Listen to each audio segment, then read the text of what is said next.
جعان ومش عارف تاكل ايه؟ جرب النجريسكو دي وهتنسى كل الأكلات اللي عرفتها قبل كده. جبنة سايحة، بشاميل ناعم، وفراخ بتدوب في البق. أنا أتحداك تكمل الفيديو من غير ما تجوع. ولو عجبتك الوصفة دوس لايك واشترك وخليك مستني كل وصفاتنا اللي جاية.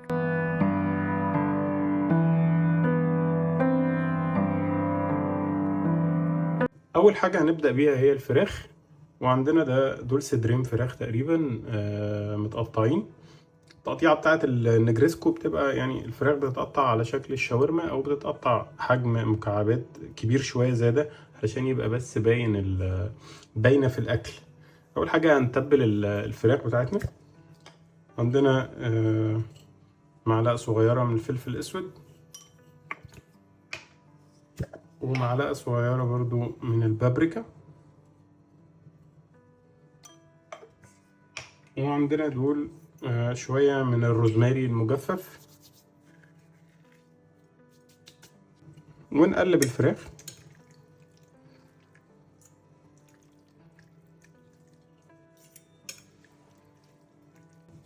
بعد كده هنجهز الخضار.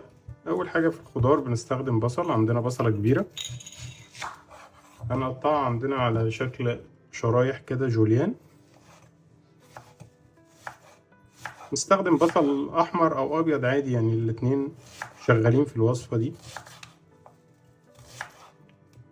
تاني حاجه في الخضار عندنا واحده فلفل بس، حمراء او صفراء او خضراء، او في ناس بتعمل الوان كتير في الفلفل يعني، بس هنشيل منها البذر كده ننضفها.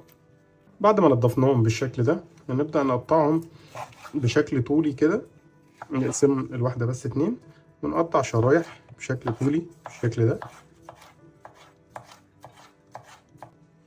ده كده الخضار اللي هنستخدمه معانا في الوصفة. زي ما قلنا عندنا البصل أول حاجة، وعندنا ده الفلفل، وهنستخدم معانا هنا مشروم. ده تقريبا 125 جرام مشروم، ودول شوية من الزيتون الأسود، أو لو حد حابب يستخدم زيتون أخضر، أي نوع زيتون يعني ممكن يمشي مع الوصفة دي.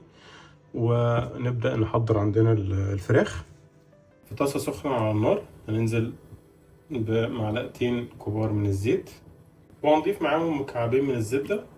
بعد كده هننزل بالفراخ واحدة واحدة. ننزل بكمية صغيرة كده في الأول، بعد ما ياخدوا تشويحة كده في البداية ننزل بالكمية التانية.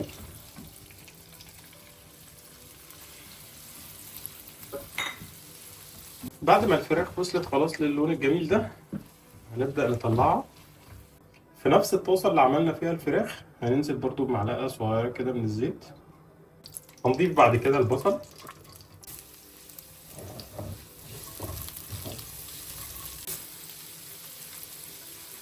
بعد ما البصلة بدأت تدبل كده هنضيف عليها معلقة سوري، هنضيف عليها فصين من الثوم المفروم.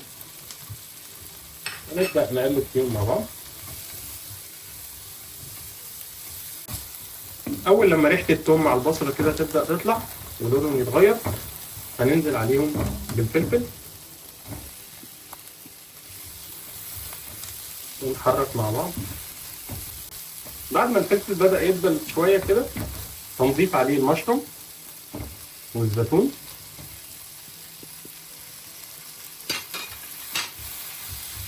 ونقلب كل المكونات دي مع بعض.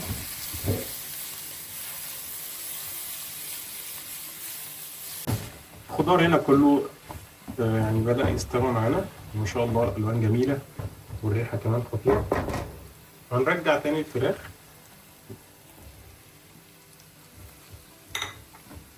بعد كده هنضيف معلقة من الملح، معلقة صغيرة من الملح.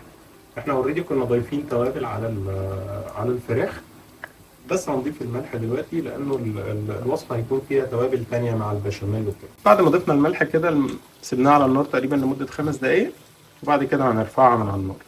دلوقتي هنعمل المكرونه. نجهز المكرونه بتاعتنا في حله على النار فيها ميه بتغلي.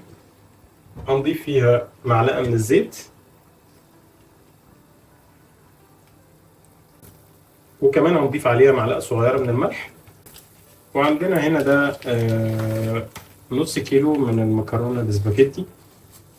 طبعا من اشهر انواع المكرونات في النجريسكو هي المكرونه الفيتوتشيني.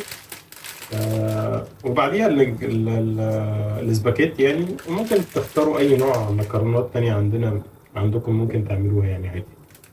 طبعا المكرونه مش هنسلقها كتير في الميه، بس هنسلقها يعني تقريبا نص سلقه او 75%، لانه طبعا لسه هتدخل الفرن تاني. احنا بس بنخليها تطرى كده وبعد كده هنطلعها. بس خلاص المكرونه كده طريت معانا، وصلت للدرجه اللي احنا عايزينها من السوا. هنرفعها من على النار. هنجهز دلوقتي البشاميل في حله طبعا على النار. هنضيف معلقتين ونص كبار من الزبده. بعد ما دابت الزبده هنضيف 4 معالق كبار من الدقيق.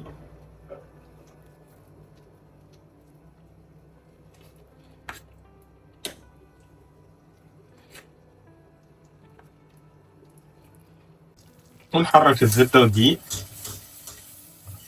لغايه لما الدقيق يستوي. طبعا مش عايزينه ني علشان ما يبانش الطعم بتاعه ان هو نايم في البشاميل. هنضيف دلوقتي الحليب، يعني واحده واحده كده هنضيف الحليب واحنا بنقلب برضو مع التقليب، يعني لغايه لما نشوف القوام المناسب اللي احنا عايزينه. تقريبا هنضيف على الكميه اللي احنا عملناها من الدقيق والزبده دي، هنضيف تقريبا كوبايتين لبن. وبرضو علشان البشاميل يطلع معانا كريمي وبرضو فيه طعم حلو، احنا هنضيف كوبايه من الكريمه. خلاص كده البشاميل تقريبا جاهز معانا، والقوام بتاعه ما شاء الله جميل. هنبدأ بس نضيف التوابل. عندنا معلقة صغيرة من الملح، معلقة صغيرة من الفلفل الأسود، وكمان عندنا رشة من جوز الطيب. برضه جوز الطيب دي اختياري، هي طبعا حاجة مهمة في البشاميل، ولكن في ناس ما بتفضلهاش فهي اختيارية يعني. ونقلب الخليط بتاعنا تاني، وبس كده البشاميل ما شاء الله جاهز. ونبدأ نجهز بقى الصينية بتاعتنا. هنبدأ نجهز الصينية بتاعتنا بتاعت النجريسكو. عندنا طبق البايركس ده، في حتة من الزبدة هنبدأ بس نفردها كده في الصينية. أول حاجة هنضيفها بعد كده، بعد ما ضفنا شوية الزبدة، هنضيف معلقتين من البشاميل بتاعنا، نفردهم في الصينية. بعد كده هنضيف شوية من المكرونة. احنا طبعا المكرونة بعد ما استوت نص سوا زي ما قلنا، احنا سيبناها في المية بس علشان لو طلعناها من المية بتمسك في بعضها، فاحنا سيبناها زي ما هي. بعد ما ضفنا نص كمية المكرونة اللي عندنا،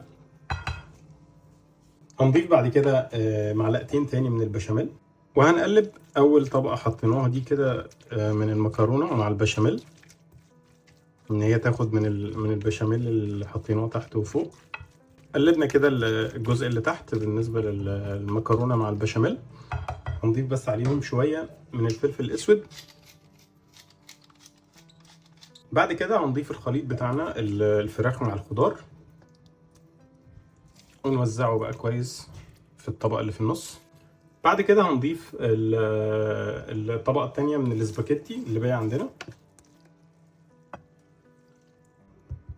ونضيف بعد كده بقية كمية البشاميل بتاعتنا، نوزعها كده على السطح اللي فوق كله. فردنا كده كمية البشاميل اللي باقية على السطح.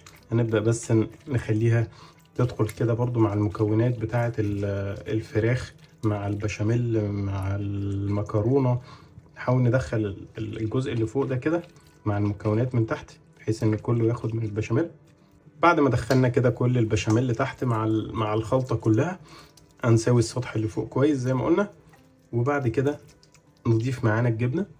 في بعض الناس طبعا بتكتفي بالبشاميل بس وبتدخلها الفرن على كده، وبرضو بتيجي كويسة يعني، ولكن طبعا الجبنة بتوديها في حتة تانية خالص. نبدأ نوزع الموتزاريلا عندنا على السطح كده. بعد ما وزعنا الجبنة بالشكل ده، هندخل عندنا الصينية بتاعتنا الفرن على درجة حرارة 200، فرن متسخن لمدة تقريبا 15 دقيقة. ندخل عندنا الصينية الفرن على الرف الأخير خالص، نولع عليها من تحت. وبعد ما تبدأ إن هي تستوي شوية من تحت، نحس إن هي استوت يعني والجبنة ساحت، ممكن نديها وش من فوق.